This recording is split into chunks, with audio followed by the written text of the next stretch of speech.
নেতৃত্ব, আগামী দিনের ভবিষ্যৎ, আগামী দিনের পরিবারের অত্যন্ত 30 কোটি মানুষের রাষ্ট্রপতি নেতা আমাদের ভারপ্রাপ্ত চেয়ারম্যান জনাব তারেক রহমানকে নিয়ে অনেক কথাবার্তা এখানে আমরা শুনতে চাই।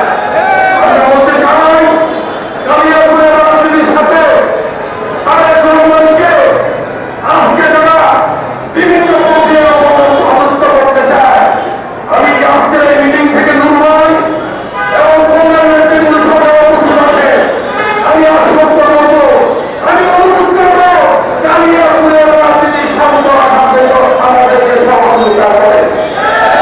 যদি সহযোগিতা করেন তাহলে আগামী নির্বাচন দিলে অবশ্যই যুক্ত নেতৃত্ব আপনাদের সাথে এগিয়ে সহযোগিতা করা হবে।